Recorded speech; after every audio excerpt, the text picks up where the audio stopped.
Hola, ¿qué tal? Bienvenidos a nuestro tema número 3 en la parte número 2. Recuerden que estamos viendo los métodos para la administración del tiempo en proyectos. Aquí vamos a dar un recorrido breve porque, bueno, dejamos una actividad para extraescolar. Entonces es un tema realmente nada más lo vamos a mencionar. El segundo sí vamos a detenernos un poquito más y posteriormente vamos a ver el inicio del tema número 4. Con lo que hoy vamos a trabajar, bueno, pues dos temas. En la primera parte vamos a ver un poquito más de cómo se administra el tiempo y sobre todo cómo se controlan las etapas del tiempo en los proyectos. Y en el tema número 4 vamos a ver una técnica que nos permite establecer el flujo del proyecto. ¿Sale? Y sin más que agregar, bueno, vamos a comenzar. Lo primero que tenemos que establecer que es un diagrama CPM, que también es muy eficiente y debería ser muy utilizado para controlar el flujo y el tiempo de los proyectos, que solamente vamos a mencionarlo por cuestiones de actividades, donde decimos que el método de ruta crítica o diagrama CPM es un algoritmo basado en la teoría de redes que permite calcular el tiempo mínimo de realización de un proyecto. Y como siempre lo he dicho y como lo he venido mencionando en los videos, es necesario que ustedes tengan un conocimiento bien preciso de su proyecto, que ustedes estén involucrados al 100% para hacer cualquier tipo de diagrama. ¿Por qué? Porque si no lo hacen así, difícilmente aplicando diagramas de cualquier especie, ustedes van a lograr que el diagrama cumpla con el proyecto real. Entonces, siempre consideren esas variables, porque en ocasiones hacemos proyectos súper apretados de tiempo y resulta ser que no los podemos cumplir. Y eso genera pues costos muy altos porque nosotros hacemos una programación de costos, de personal, de tiempo, o sea, de un montón de cosas y al final resulta que nos excedemos con el tiempo del proyecto. Entonces traten de ser apretados dentro del proyecto, pero realistas, ¿no? O sea, a lo mejor les pido mucho, pero así debería de ser. Este método utiliza intervalos determinísticos a diferencia de otros como el PERT, que se basa en la probabilidad, ¿no? Y entonces aquí necesitamos de un especialista que nos permita establecer hacia dónde se dirige el intervalo y que en tanto lo podemos utilizar. Entonces, en ese sentido, traten de contratar gente que sea muy especialista y muy experimentada en el área para que les determine cuál sería el método probabilístico de intervalos que más se ajusta a nosotros. En el caso de que ustedes sean muy expertos en la parte probabilística, bueno, pues adelante, ¿no? No hay ninguna condición que nos los haga determinar la viabilidad de un diagrama CPM. Hasta aquí dejamos ese punto porque, repito, lo vamos a ver más adelante y lo vamos a ver en actividad. Pasaríamos a lo que son los cambios y efectos en la aplicación de nuevas variables. Y los cambios y efectos en la aplicación de nuevas variables implica, desde el punto de vista de la administración, ejecutar procesos de controles para cuando el proyecto está corriendo y cuando se nos solicita un cambio o una variable de tiempo que no habíamos tenido considerado. Y entonces ahí debemos siempre estar muy atentos cuando el proyecto solicita un ajuste, ¿no? Aunque sea nuestro proyecto o estamos trabajando para otra persona y la persona, el inversor, solicita un ajuste. Por lo tanto, un proceso de control de cambio permite a los gerentes de proyecto enviar solicitudes a las partes interesadas para su revisión, que luego se aprueban o rechazan. Es un proceso importante para ayudar a gestionar grandes proyectos con muchísimas piezas en movimiento, incluso los que no son grandes, porque todo proyecto implica una complejidad alta. Desde la coordinación de los cronogramas de trabajo hasta el seguimiento de objetivos y resultados. Lo último con lo que se quiere lidiar es con un cambio importante en el proyecto. Sin embargo, si se emplea un proceso de control de cambios, podrás enviar solicitudes de cambio de proyecto de manera muy sencilla. Esto es algo que nosotros debemos tener considerado, que en algún punto nosotros tendríamos que hacer ajustes esperando que sean pequeños o incluso ajustes que sean un poquito más considerables, ¿no? Y que, bueno, pues si se aprueban por la junta del proyecto, bueno, pues los tenemos que hacer y tiene que haber todo un protocolo para poderlos ejecutar. O sea, no como en algunos países, ¿no? Donde el cambio te llega ya cuando la gente está trabajando y tienes que hacer un ajuste de todo lo que tenías ya planeado para ese día o para esa semana, ¿no? En la realidad, en una buena administración, se tendría que hacer todo un protocolo para que los cambios y los efectos surgieran efecto.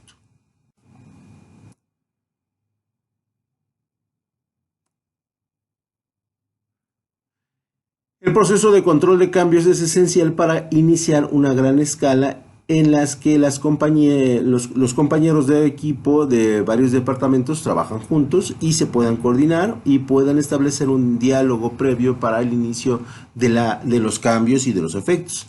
A continuación, bueno, vamos a analizar el proceso más detallado y vamos a establecer cómo vamos a trabajar desde el punto de vista de un cambio o un efecto.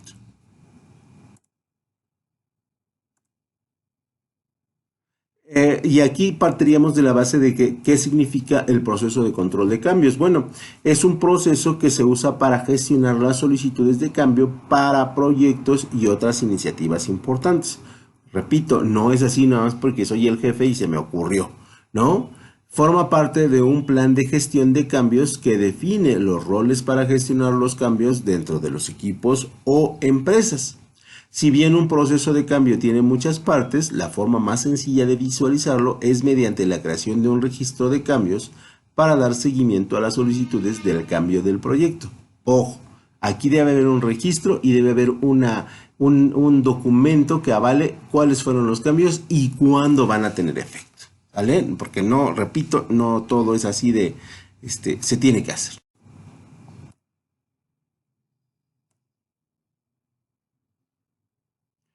Y evidentemente tenemos que establecer una diferencia entre el control de cambios y la gestión de cambios. Existen muchas diferencias entre el control de cambios y un plan de gestión de cambios. El control de cambios es solo una de las tantas piezas de una estrategia de gestión, evidentemente, de cambios, la cual nos permite establecer un proceso de control de cambios. Es importante por cualquier empresa, ya que puede facilitar el flujo de información cuando es necesario, realizar cambios en un proyecto. Un proceso exitoso debe definir métricas de éxito, organización de flujos de trabajo, facilitar la comunicación de los equipos y prepararlos para el éxito. Ahí es cuando ejecutamos el control de cambio. Y el encargado o el administrador o el gestor de los cambios y efectos aplicables a los nuevos proyectos debe estar encargado en comunicar que si hacemos una modificación, que si hacemos un cambio, esta tendrá efectos positivos dentro de el conjunto final del proyecto. Por lo tanto, si es necesario que repito, el administrador o el gestor trabaje con esta idea de que sí, los cambios son bienvenidos, sí, los cambios se pueden hacer, pero se tienen que hacer con todo un protocolo. No pueden ser de la noche a la mañana, porque si no, entonces no se está gestionando bien, no se está administrando bien y no se está ejecutando el proyecto como se tenía pensado. Por otro lado, la gestión de los cambios tiene que ver con un plan de gestión que consiste en coordinar el presupuesto, el cronograma, la comunicación y los recursos, ¿sale? Y esto nos ayuda a, bueno, decir que vamos a cumplir en tiempo y forma el proyecto y que también no vamos a gastar de más, que eso es bien importante cuando estamos ejecutando un proyecto. Mientras que un proceso de control de cambios consiste en un documento formal que describe una solicitud de cambio y el impacto de ese cambio. por supuesto. Por lo tanto, dentro de los cambios y de los efectos debe haber un control de cambio y una gestión de los cambios. Porque si no, entonces estamos jugando a algo que no realmente es técnico, ni es profesional, ni está basado en técnicas, ni en elementos administrativos correctamente aplicados. Hasta ahí dejaríamos nuestro tema número y vamos a pasar a nuestro tema número 4 en su parte 1 o en su primera parte. No sé cuál sería la mejor expresión, pero bueno, así lo dejé, que son los métodos probabilísticos. Y el primero que vamos a ver son los árboles de decisiones, que son o se consideran mapas de posibles resultados de una serie de decisiones relacionadas. Permite que un individuo o una organización comparen posibles acciones entre sí según sus costos, probabilidades y beneficios. Se pueden usar para distinguir un intercambio de ideas informales o trazar un algoritmo que anticipe matemáticamente la mejor opción, ¿no? Y aquí cuando tenemos la posibilidad de hacerlo estadísticamente es porque tenemos muchos datos de respaldo, porque si no es difícil poder establecer dicho algoritmo. Un árbol de decisiones por lo general comienza con un icono o nodo, porque siempre les vamos a llamar nodos, y luego se ramifica en resultados posibles. Cada uno de esos resultados crea nodos adicionales que se ramifican en otras posibilidades. Y esto le da forma similar a un árbol, ¿no? Se puede hacer horizontal, se puede hacer de forma vertical. En este lado del mundo nosotros lo hacemos horizontal porque nosotros leemos de izquierda a derecha y bueno, eso se facilita más. Pero en otros países podría ser de derecha a izquierda o de arriba hacia abajo, ¿no? Que esa sería como la idea.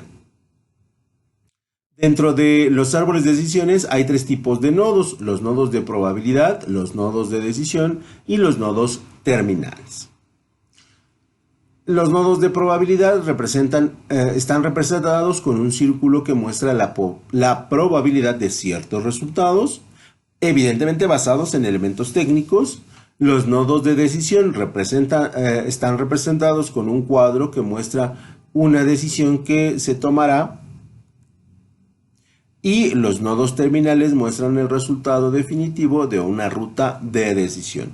Entonces, siempre que nosotros querramos establecer un árbol de decisiones, lo debemos trabajar en la mayoría de los casos con estos tres tipos de nodos, ¿no? No lo vamos a poder hacer, no sé por qué no quiere aparecer mi lupa. Aquí está. Este es un diagrama, pero repito, siempre está basado en decisiones, en elementos estadísticos y en elementos de decisión.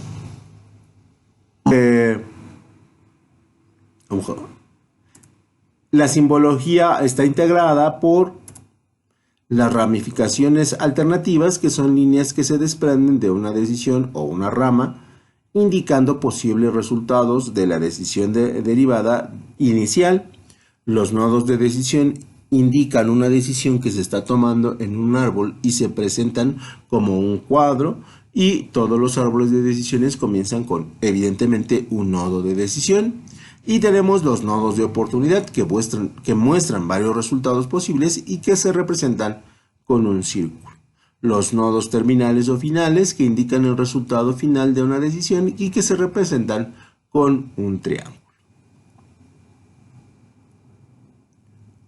Y bueno, ustedes se preguntarán, pues, ¿para qué se utiliza un árbol de decisiones? Bueno, este puede ser utilizado para tomar decisiones de muchas áreas, incluidas las operaciones, la planificación presupuestal y la gestión de proyectos. Y es ahí donde nos interesa porque, bueno, el tema se refiere a los proyectos. Siempre que sea posible, incluye datos cuantitativos y números para poder crear un árbol eficaz, aunque, bueno, no es obligatorio en algunos casos, o Si nosotros queremos establecer como qué pasaría si y qué sucede si, lo podemos hacer como un ejercicio netamente de gestión teórica, ¿no? Y es válido. Y cuanto más datos se tengan, más fácil te resultará calcular los valores esperados y analizar la solución en función de los números.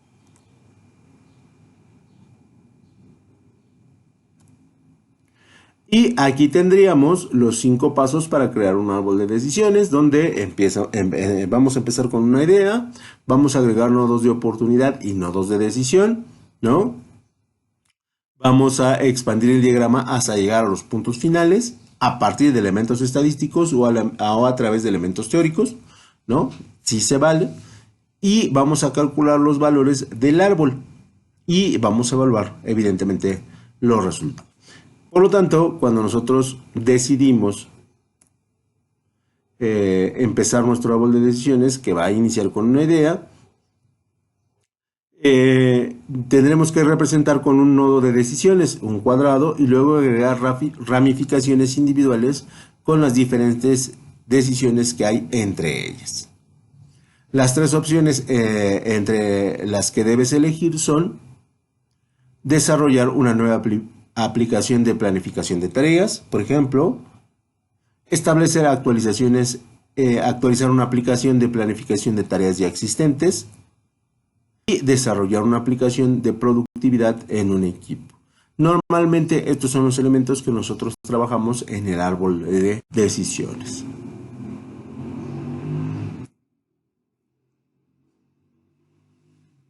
Vamos a ir agregando nodos de oportunidad y nodos de decisión, por supuesto. Y después de agregar tu idea principal al árbol, continúa agregando nodos de oportunidades o de decisiones, luego de que cada decisión para expandir aún más tu árbol. Un nodo de oportunidades puede ir seguido de ramificaciones alternativas, ya que de dichas decisiones podría dependerse varios resultados posibles. Podemos expandir el diagrama hasta llegar al punto final, que vamos a continuar agregando nodos de oportunidades y de decisiones a tu árbol hasta que hayan abarcado todas las decisiones y resultados posibles que en ese momento ustedes o su equipo de trabajo puedan ver.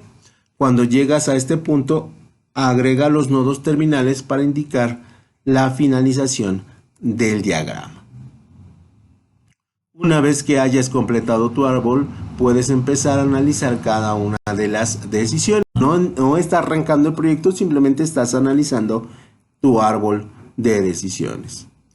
También tenemos que calcular los valores del árbol, y aquí lo ideal es que tu diagrama también incluya datos cualitativos, como hemos señalado, y los datos que se usan con más frecuencia en el árbol son las referentes a elementos de dinero, ¿no? Y siempre verlo en términos de costo-beneficio, ¿no? También puedes intentar estimar los valores esperados que genera cada decisión, ya sea en un grado grande o en un grado pequeño. Y una vez que hayas terminado el costo de cada resultado y la probabilidad de que ocurra, podrás calcular el valor esperado para cada resultado usando las siguientes, usando las siguientes fórmulas, que es el valor esperado, el EV es igual al primer resultado posible por la probabilidad de que el resultado sea positivo, más el segundo resultado posible por la probabilidad del resultado menos el costo, ¿no? Y evidentemente aquí pues necesitas datos de prácticamente toda la empresa o de aquellas áreas de la empresa donde, bueno, nosotros tenemos que tomar la decisión y necesitamos datos para verificar si es correcto o es incorrecto. Para calcular el valor esperado, primero debes multiplicar los resultados posibles por la probabilidad de que ocurra cada uno de ellos y sumar ambos valores, y luego debes restar el costo inicial o total.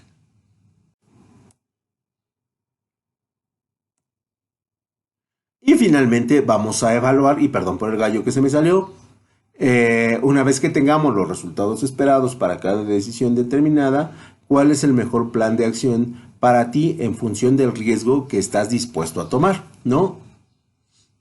En teoría, el riesgo debe ser menor a, a que algo pueda salir mal. Pero bueno, al final cada persona determina la ponderación de riesgo que cree que puede manejar. Es posible que los valores esperados más altos no siempre sean los que sean, no siempre sea el que se quiere elegir. Esto se debe a que si bien podría resultar una mayor rentabilidad, también significa que debes asumir el riesgo del proyecto en elementos más altos, ¿no? Y sí, hay ocasiones en que la filosofía,